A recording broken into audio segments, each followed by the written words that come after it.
하남시 을 국회의원이자 원내부대표 김용만입니다. 근데 오늘 발언은 국회의원이라기보다는 독립운동가의 후손으로 말씀을 드리는 마음이 더 큽니다.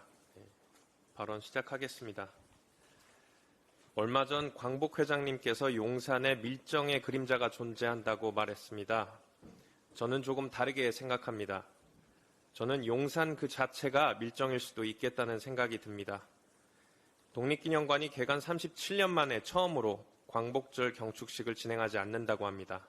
얘기를 들어보니 광복절 경축식을 개최하기로 했다가 정부가 주최하는 경축식에 관장이 초대됐다라고 돌연 행사를 취소한 겁니다. 중앙정부 경축식에 초대를 받아서 취소한 겁니까? 아니면 아무도 참석을 하지 않으니까 취소한 겁니까? 이뿐만이 아닙니다. 1965년 설립 이래 처음으로 광복회가 광복절을 가지 않는다고 선언했습니다. 지금 독립운동계는 김영석 독립기념관장 임명으로 상상도 못한 초유의 사태들을 겪고 있습니다. 김영석 관장의 취임 첫 일성이 친일파의 명예를 회복시키는 것이라고 합니다. 독립기념관은 독립운동과 관련해 객관적으로 자료를 수집하고 연구, 교육, 전시하는 역할을 수행해야 하는 곳입니다. 그런 곳에서 신임 관장이라는 사람이 특정한 목적을 사전에 설정해두고 친일파 복권이라는 목표에 맞춰서 역사를 해석하겠다는 참 기가 막힌 상황이 벌어지게 된 것입니다. 그는 과거에 국민청원을 통해서 백선엽 장군을 국립현충원에 안장하고자 했다면 이제는 독립기념관장으로서 백선엽의 역사적 평가를 공식적으로 조정하게 된 것입니다. 아마도 그렇기에 김영석 관장이 독립기념관장으로 임명되는 것에 대해 우리 국민들 10명 중에 7명이 반대를 하지 않았을까 생각됩니다. 이런 문제투성이 뉴라이트 인사를 독립기념관장으로 어떻게 앉힐 수 있다는 말입니까? 대통령실은 독립기념관에서 1순위로 제청한 후보자를 임명했을 뿐이라고 합니다. 근데 참 이상합니다. 저희 의원실에서 독립기념관으로부터 받은 답변에 따르면 독립기념관은 공개 모집을 통해 최종적으로 선발된 3명에 대해 우선순위 없이 국가본부에 제출했다고 답변했습니다. 이 사실을 확인하기 위해서 보훈부에 대통령실에 어떻게 제청했는지 자료를 요청했는데 언제 제청했는지, 몇 명을 제청했는지, 누구를 제청했는지 그 어떤 자료도 줄 수 없다고 합니다. 독립기념관과 대통령실 둘 중에 누군가가 거짓말을 하고 있는 겁니까? 아니면 보훈부에서 후보자를 제청할 때 장난질을 쳤다는 겁니까? 그것도 아니면 김영석은 내정되어 있었고 모든 절차를 그 형식에 마쳤다는 겁니까? 대통령실은 또 윤 대통령이 김 관장을 개인적으로 알지 못했다고 하고 김영석 관장도 취임사에 공고를 보고 지원하게 됐다고 합니다. 그렇다면 임원추천위원회 서류 면접 모두 통과하고 보훈부로부터 제청받아서 대통령에게 임명되는 모든 과정을 거쳤는데 정상적으로 정말 뉴라이트가 독립기념관장이 된 겁니까? 김영석 관장은 뉴라이트라는 개념이 뭔지 모르겠다고 합니다. 제가 뉴라이트라는 얘기를 처음 들어봤다 이렇게 얘기를 합니다. 그래서 관장님 제가 뉴라이트가 뭔지 말씀드릴 테니까 듣고 한번 본인을 평가해 보십시오. 소위 뉴라이트라고 하는 사람들은 1919년에 대한민국 임시정부 수립을 부정합니다. 48년 정부 수립일을 건국절이라고 부르고요. 8월 15일 광복절을 건국절이라는 이름으로 바꾸고자 주장합니다. 한마디로 독립, 즉 광복을 거부하고 건국을 주장하는 겁니다. 이들은 또 임시정부를 이끌고 평생 조국 독립에 헌신한 독립운동가를 폄훼하고요. 4.19 혁명으로 국민들에게 쫓겨난 독재자 이승만 대통령을 국부라고 떠받들고 있습니다. 이래도 본인이 뉴라이트가 아니라고 생각을 하십니까? 밀정에게 밀정이냐고 물으면 아니라고 대답하는 것과 똑같은 이치라고 생각합니다.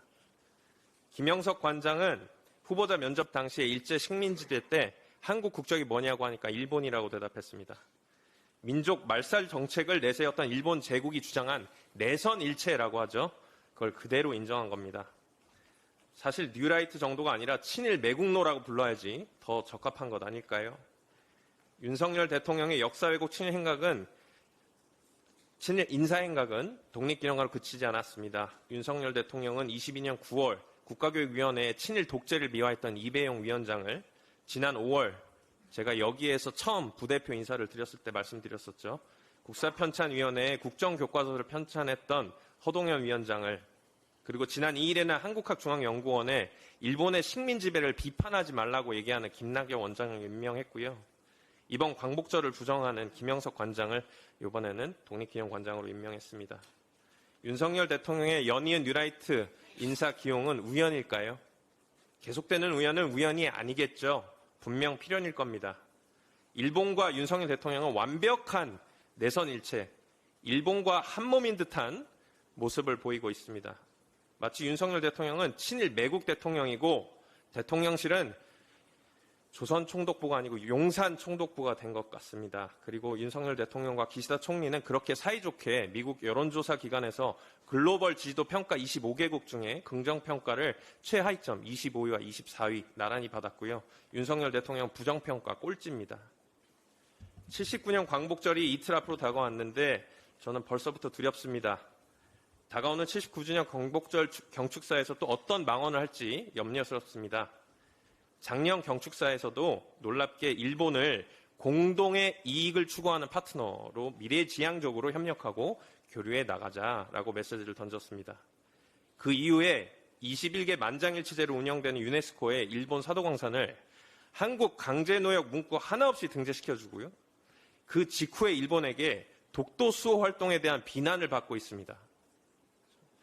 무슨 파트너인지 모르겠습니다. 윤석열 대통령이 이번 광복절 경축식도 모욕식으로 만들지 말라는 보장 없습니다.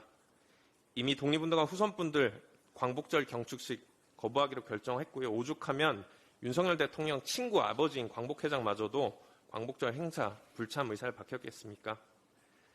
대한민국의 국가 정체성을 바꾸려는 불온한 시도 단호하게 거부할 겁니다.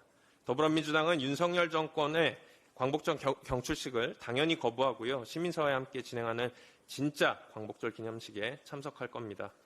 그리고 잘못된 부분도 끝까지 바로 잡아 나가겠습니다. 김현석 관장의 임명과 관련해서 보훈부와 독립기념관은 제대로 된 자료를 제출하지 않고 있죠. 이미 제출한 자료도 살펴보면 비정상적인 평가가 있을 법한 정황이 감지가 됐습니다. 그래서 정무위원님들과 함께 또 연구모임, 우리 행동포럼과 함께 독립기념관을 방문해서 임명 및 추천과 관련된 자료를 직접 열람을 할 거고요.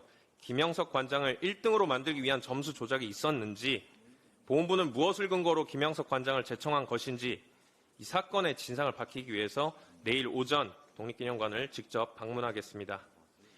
윤석열 정권은 계속해서 결론을 지어놓고 거꾸로 과정을 끼워 맞추고 있습니다. 양평 고속도로도 그랬고 명품백 수수 사건, 최혜병 사망 사건, 그리고 이번에 독립기념관장 선임까지 온갖 비리와 부정으로 자신이 마치 제왕이라도 된 듯한 태도 속에서 대한민국의 면면이 부정으로 썩어 들어가고 있습니다. 내년이 광복절 80주년인데요. 어쩌면 제2의 독립운동을 해야 될지도 모르겠습니다. 거부권에 중독됐고요. 보수를 빙자한 무법, 부정, 신친일 정권으로부터 독립운동을 해야 될 거라고 생각을 합니다. 이상입니다.